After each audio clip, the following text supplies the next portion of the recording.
The conceptualization, actually, the process took so long. It's like gipagtagpi na ako ang different experiences that I had in the different countries that I went to. So part of the tourism is actually food tourism as well.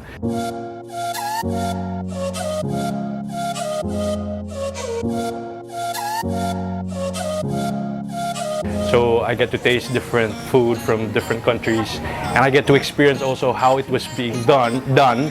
O kana pong ang unsa itsura sa ilang mga food cards and also it's not really copying everything, pero I tried to at least akong gipagtagpi the different concepts that I got from the different inspirations that I had.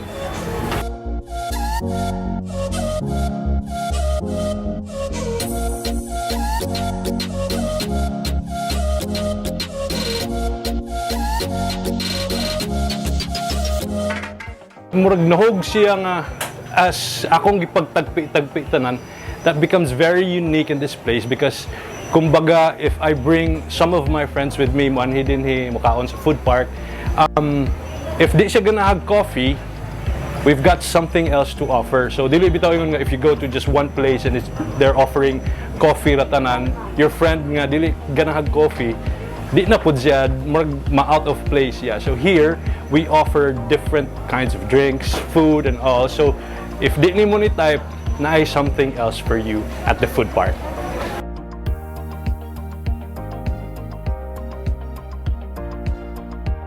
It all started with kanang I wanted to help the MSMEs. Being part of the KMME of DTI, I wanted to give a venue, especially katong nagsugod lang siya with kaning mga online selling.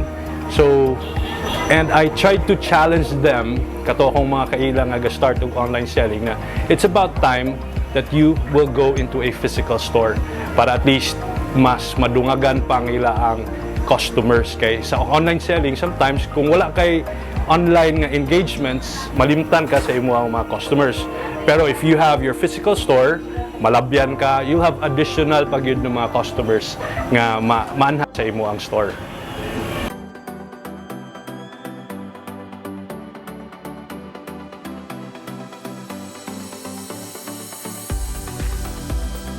Our location here is in the heart of the city.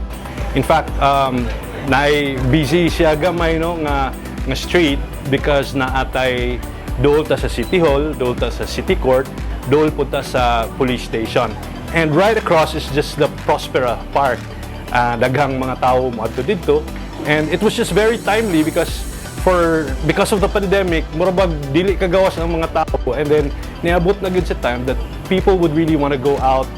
And mura na sila gusto na sila mo express na nga kanang hey, tabangin mi sa mo ang mental health kay we need exposure, kailangan na pud mi makipag-socialize with other people. So the best thing with the location is kana siya, and also the food park is al fresco siya. So at least with the IATF protocols, dili gid siya ingon ka strict because it's open air man siya.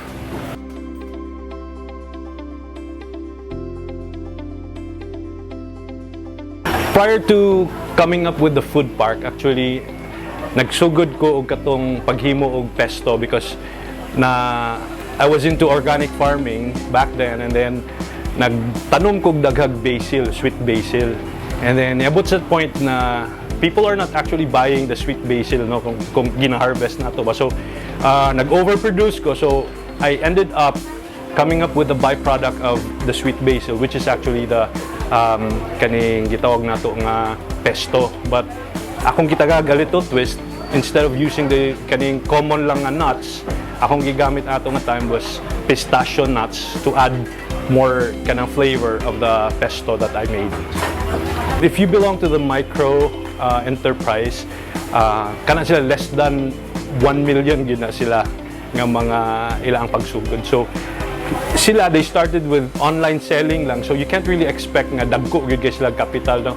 They started with something tungod sa pandemic. I mean, nahilig sila himo-himo og corn dog for their kids, naghimo-himo og coffee for their own. I mean, like, because di man sila kagawas, they can't go to the different coffee shops or wherever, so they made something para sa ilang mga pamilya. So it all started there, and then lami man, so they tried selling it to online. I mean, like, dito na dahil nagsugod. So actually their capital dili gyud ingon ana kadagko gyud.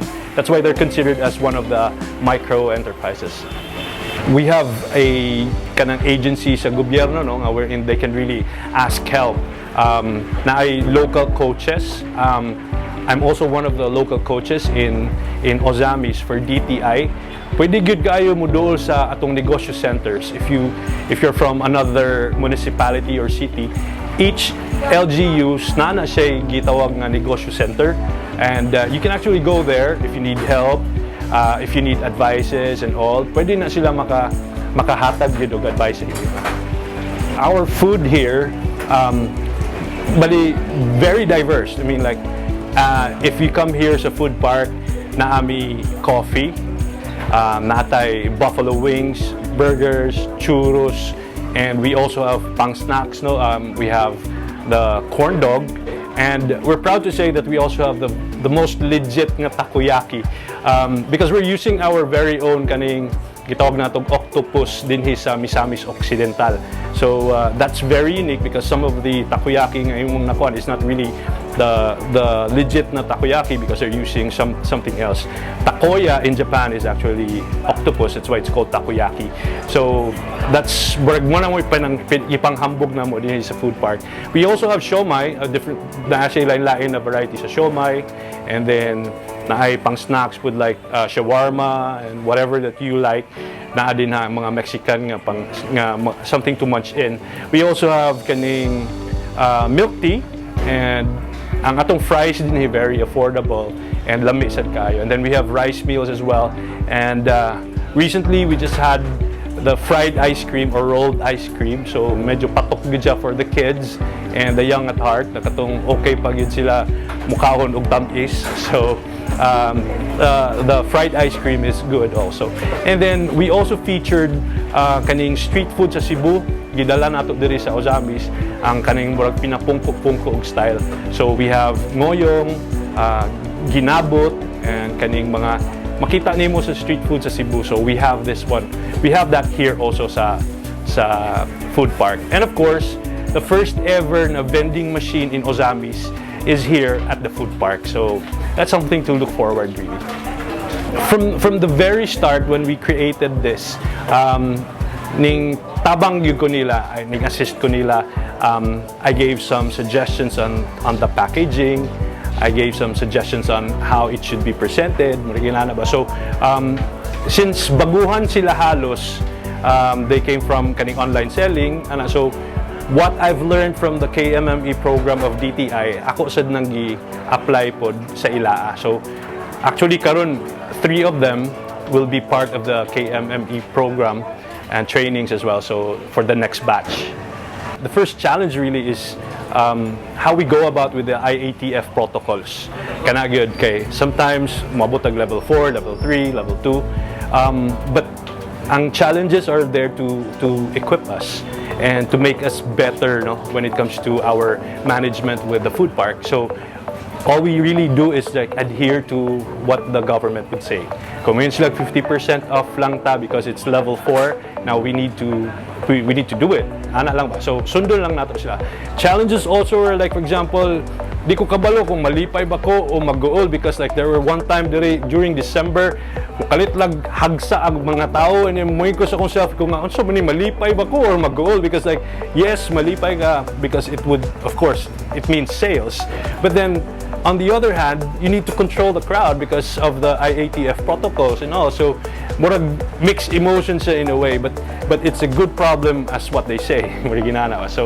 So yeah, challenges are there to make us better good. So what really makes the food park unique is because I really wanted to feature also what we have here in Miss Ok, especially the culture and atong mga raw materials, no.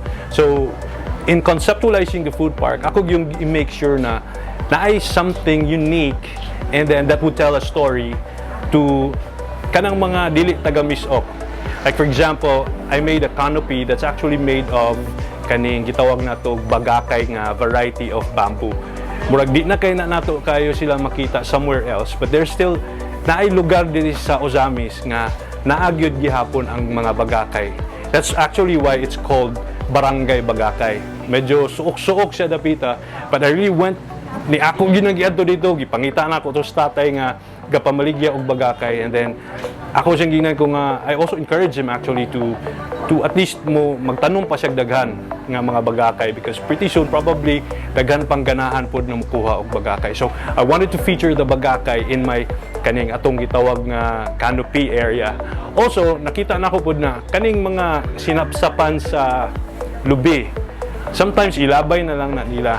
Dayon nakita na ko, I think it's good na himuan nato pa siya og kanang bili, because I believe like coconut tree tanan gyud magamit man gyud ana, bunot ang iyang fruit and tanan. So even katong mga ilabayay na, I wanted to make use of it. That's why we came up with a bench nga kaning coconut, kaning kuan siya among tawagon og coconut benches na dinhi, so makita ra pud dayon nato. And also ang kaning cocoa fiber nga ginahimo ni siya sa mga women's association sa Sigatik, ako po na siyang gihimo og murag alkuba. So pag anhin ninyo din sa food parking, you can actually witness no a different murag makita nato nga gi-feature nato gyud si Miss Ok and whatever na mga kanang local nato nga mga kaning local products nato din sa Misamis Occidental. So at least I wanted to kana lang kay murag nalimtan na nila ang kanang variety nga bagakay pod sa kawayan. Sometimes murag dagko kitang panglantaw man good. I mean, makita nato diretso ang success sa usa ka businessman, but we always have to go back nga how they started. It's putting up a business is never easy. Mo lang yun na atong ibutang good. You have to go through a lot of hardships. I mean, sleepless nights, o kumbaga sayo kay kamumata just to prepare kaning imuang ipangbaligya and all. So ako lang ma-advise you is never give up. Kay ana man gyud na night times nga okay, night times nga dili. Pag moabot gani ang point na dili okay ang imong pagbaligya or imong negosyo, look for some other ways wherein you can come with another revenue stream, o kaya basin pwede pa nato ma-improve ang imong produkto, or maybe it's just about how you position your product or market. I mean, like kailangan man na nato i-studyhan na siya. That's why ako I'd like to suggest also that you go try to visit DTI Negosyo Center, kay importante sad kayo na siya nga you get to have advices from the different coaches. Our friends, dako kay siya effect when they get to support you. Dili ingon nga magsige sila palit sa imo, but then telling other people that you have this kind of business, I mean, that's a very big thing already. Ang effect ana gabi kayo. So akong gikalipay lang because the community also accepted this kind of concept positively. In fact, murag makaingon sila nga nganong karon pa man ni siya nahitabo. Why nganong karon pa man ka naghuna-huna nga himuon nimo gingon ani ang inyo ang lugar. So ako I'm very thankful for those people who supported me financially, emotionally. I mean, like along the way daghan kay maagi ba. So you need people, a group of people to actually support you. Murag support group nimo kumbaga to keep on, I mean, like telling you to move padayon and to push you to reach your goals. katong gi-invite ko sa DTI Region 10, nang ingon gyud dyan ako frankly nga, sir, kanang pag-put up nimo ani is a great risk. Ko nga, it really is a great risk, no?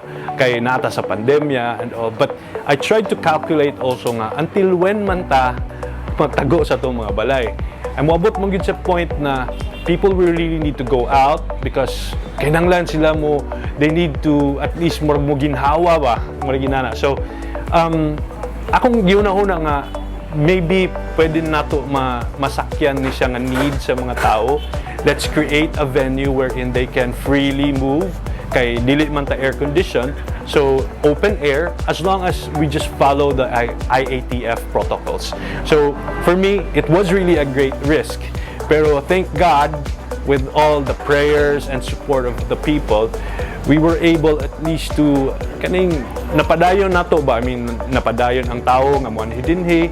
We kept those who kaning kumbaga gitawag natong suki, and there are also some other new people coming in, so meaning not everyone yet, di pa tanan ang nakatry diri sa food park. So kana murag, I'm just so very grateful for that kind of kanang nangahitabo diri sa ato as a food park.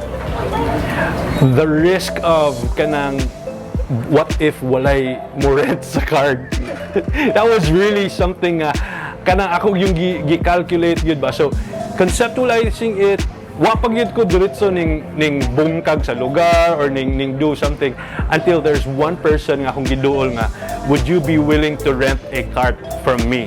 One person lang, and then pag ingon niya yes, murag ko nga sige, I think this is the sign.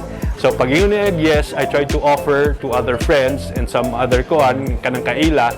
And then natingala na lang ko nga all of a sudden daghan na kayong magsigig anhi din nga nagpa-rent kag cart, sir, mag-ana ba. So nakita na ko nga people are really more ganahan na sila mag-start of business, and I know nga ang daghan na pong tao gusto na gyud mugawas nangitag venue nga kanang homey siya nga dating nga kanang ang protocols dili kayo anak ka strict because it's an open air mo ginana, and kanang pwede sa mga bata kay open air man siya, so dili ra gyud kayo anak ka grabe ang kahigpit ang ato ang protocols for the food park. I kept on praying, Lord, dili lang unta sila ma-zero every day, mo ana ba. So my prayer was just nga na sila halin. So when I get to talk to the cart owners or at least kanang ilang mga nabilin dira nga mga tindera, mo tanag ko sige about their sales, kung okay gani ang sales, murag that's something for me, murag great kanang achievement na nako kay I don't want na they'll be burdened of like paying the rent kung wala sila halin, murag ginana ba. So the reason why I also have to help them market the place, market their products, ako gina silang ginatabangan. So that's why we came up with a Facebook page. By the way, I want you guys to please like the page, 103CH Drive Food Park. So muna siyang page. So ako agad silang giguidean because I don't want na muro bitaw, oh sige, after nag-rent mo, bahala na mo da, basta ako ana na. So I feel very responsible also for the people who actually rented the carts. Ako naman, I'm not so strict when it comes to things like that. Kay bawo sa unsa ang trend sa sales, may ginana ba. So muna nga ako gid silang tabangan, and I have to make sure nga dili gid sila maubos bitaw gid kayo lang sales. So whenever naay mga inana nga ginagmayng hangyo, di gid moabot nga 1 month nga dili sila kabayad because they promised like 3 days, after 3 days lang may inana. So ako di man sad kay ko inana ka stricto because I know and I believe nga kanang they can really pay. So ang trust is very important yun po when it comes to this kind of business. You have to have that calculated risk. Sometimes when sila kailangan, a businessman should be risky, risk takers, manginana ba. So you have to take the risk all the time. Pero yes, that's true, but always remember nga kailangan yun siya, it has to be a calculated risk. Kay what if you pour everything, then wala na kay fallback, marginana ba. So kailangan yun nimo balance lang yun nga, if you risk, at least napakay mabilin para kung it will fail, napakay something else nga pwede pa nimo siya masugdan og balik. So kana lang, and never ever give up. Kana lang yun, na times nga piso ra imong halin, I give up. padayon lang ka din ha. Okay? Hantod sa people will get to taste your products and dinha naman dahil na magsugod. When you have a very good product, magbalik-balik na good dahil na sila. Message for those who are planning to go into business. Pero one more thing, if you really are going to put up a business, kailangan duol siya sa imong passion. Because if it's near your passion or if it is really your passion to do that, dili bitaw ka kapuyan. Kay if mag-put up kag business nga wala kay hanaw, you don't know anything about the business and that's not even close to your heart, wabot gani ang point na wala kay halin, you will truly give up easily. Pero if that thing nga imong gihimong business is really your passion, kabaw man ka nga ganahan man ko ani, so padayon gyud ka and you will not give up easily. So kana lang, it has to be, you know, kailangan ganahan ka anak na klase nga negosyo. Hi everyone, tanang gatanaw sa UTV. I'd like to invite you to please visit us here at 103 CH Drive Food Park. Kay we've got a lot of things in store for you guys. As I've said earlier, na may first ever na vending machine, and then we have different carts to give you your cravings. Kung unsa man gani imong ganahan kaunon, imnon, or whatever you want to experience here at the food park, you can have it. So I'd like you guys to please visit us. We're open from 1 o'clock in the afternoon up until 9:30 in the evening. That's Mondays to Sundays. So napod mi mga gabiing mag-open mic me. We'd like to invite you to jam with us in those days.